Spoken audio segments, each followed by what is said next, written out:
Hi guys, welcome back to Butte Mountain Homestead. Today's video is going to be kind of short, but I ran into the one of the local grocery stores today, and they were having a produce sale yesterday and today. So I picked up 40 ears of fresh white sweet corn, and I'm going to go ahead and pressure can hopefully 9 pints tonight. Then I'll get 9 pints tomorrow. If I have the energy, I'll do the second batch tonight. But basically, I'm just following the Ball Blue Book pressure canning instructions for whole kernel corn, and I'm doing cold or raw pack. So anyways, I've been shucking and scraping, and now I'm just filling jars. The jars are hot back there. The boiling water is getting ready to go in. I have my Redmond real salt back there. So I'm going to go ahead and get all these loaded up, and I'll show you before I put them in the canner. So the instructions say for cold or raw pack not to push them down, don't shake them and settle them, and to leave a 1-inch headspace. So that's where I'm at. Well, I could probably use a little bit more on there, but I think we'll be okay. And then a 1/2 teaspoon of salt for pints. If I was doing quarts, it'd be a teaspoon. And then I just top them up with boiling water and remove the air bubbles. Get my lids on, rings, finger tight, and get them in the pressure canner. Where I live, it's 10 pounds of pressure, and it'll be for 55 minutes. Okay, I also have the canner with, well, it's simmering water, but it is hot. That way you don't put hot jars into cold water, because then you'll crack your jars. So there's 3 more jars waiting or getting hot, and then I'll just do 3 at a time until hopefully I don't run out of corn and I have to shuck some more and do that really quick, because I don't like stuff waiting. But and then, like I said, there's the boiling water. So kind of boring, but it'll get corn on the shelf for the year and I don't have to worry about it. And then I'll do the cost comparison when I'm all done, because I want to see how many jars I end up with versus how much I paid for it. So corn around here for us is usually, I mean, if you get it at a farm stand, you can pay $1 for a ear of corn.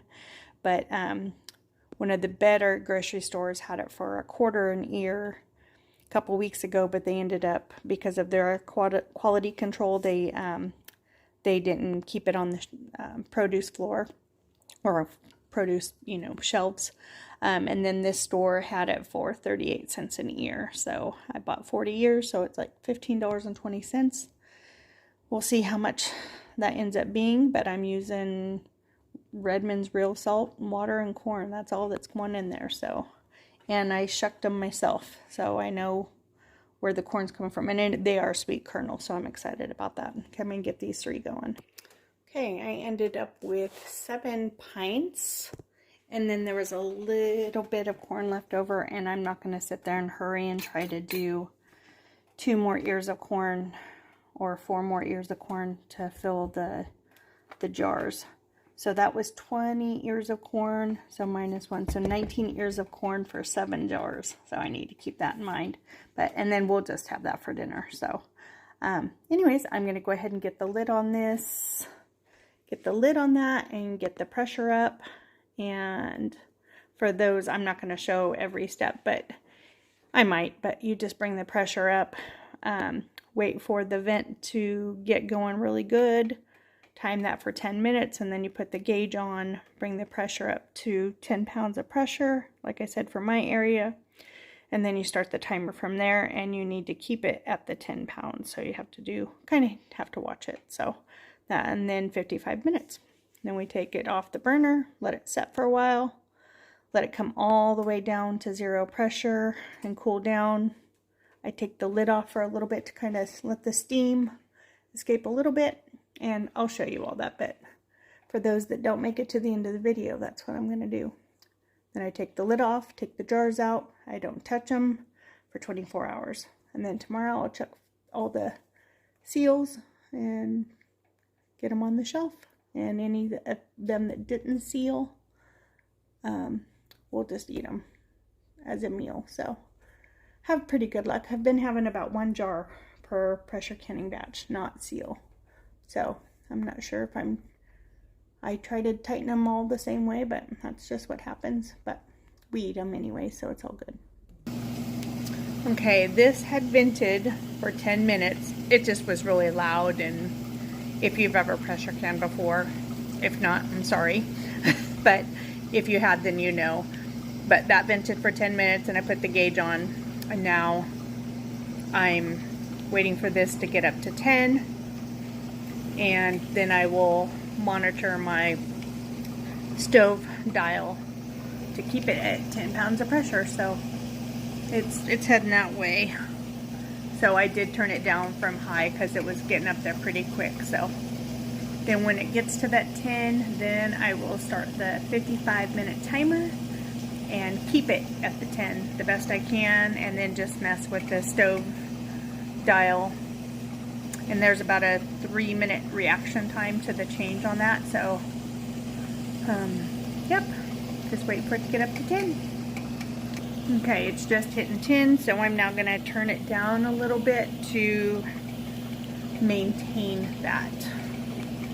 Because if it goes over, you really don't want it to go lower. If it goes lower for any amount of time, you have to start the time over. So I do not want that going down to 9.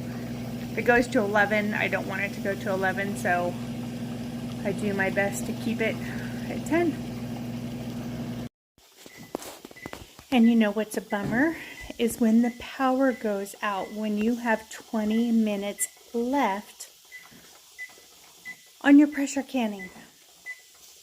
So that means I'm going to have to start the timer.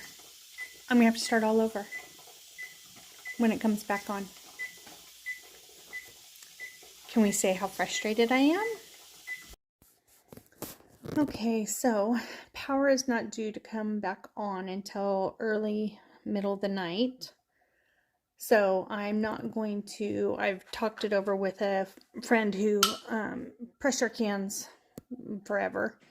And she, even though they're sealing right now, you're going to probably hear them ping as we speak, but they weren't in there long enough to kill all the germs, bacteria, all the good stuff. So what I will do tomorrow after they're cool, I'm going to take them out of here, is I'm going to dump them into freezer bags and then freeze them. That way we have them. I'll leave one out in the refrigerator that way, because my husband likes corn cold on his salads. So, and I can always reheat one too. So I might leave 2 out, and then I'll just put the others in, which is what I did last year because I wasn't pressure canning last year. So, and I do have 20 ears of corn still left to do tomorrow sometime. So that's what I will do. Anyways, I did lose 7 lids, but that's just how it goes. Anyways, so I'm going to get these out of here.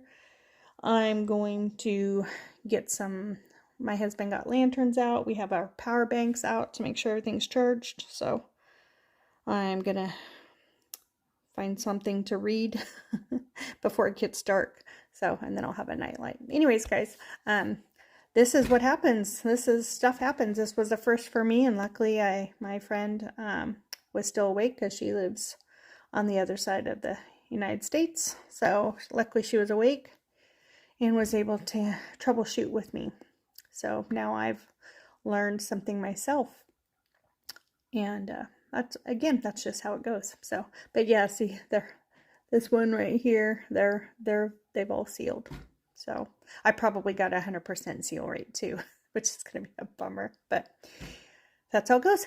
So have a great rest of your week, and hope you guys are starting to get some harvest from your gardens if you're gardening. I pulled 2 baskets of cherry tomatoes and 4 tomatoes. So I now don't have to buy tomatoes till November, into November, because our first frost is usually the end of November. So, yep. So we're good on tomatoes. Always be kind and do what makes you happy. Thanks for watching my videos. Please remember to subscribe, share, like, do all that good stuff. And if you guys have any suggestions on videos that you'd like to see, I mean, this is what my channel is about, is all the stuff that's in my introduction. So, but if you want to see something specific and I'm able to do it, I will. So just shoot me a comment. All right. Take care. See you next time. So a quick note before I really sign off is, as tempting as these all ended up sealing anyways, but like I said, they did not process for the full 55 minutes. So as tempting as it is to accept the seals on there, the amount of time that this process to kill all the bacteria did not reach. So this is going to kill me, but I have to take these all off. And I'm going to drain and then put in these freezer bags, put them in the freezer. So anyways, hope that helps somebody, and luckily I have friends that I can reach out to ask questions like this.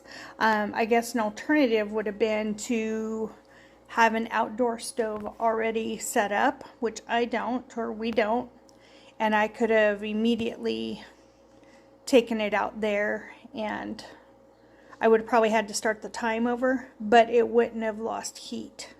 So it might have gotten a little mushier and I could have turned it into cream corn, but I could have still kept it canned. So there's that. So I will be thinking about an outdoor stove that can hook up to a propane tank for future issues, or just outdoor cooking or outdoor canning.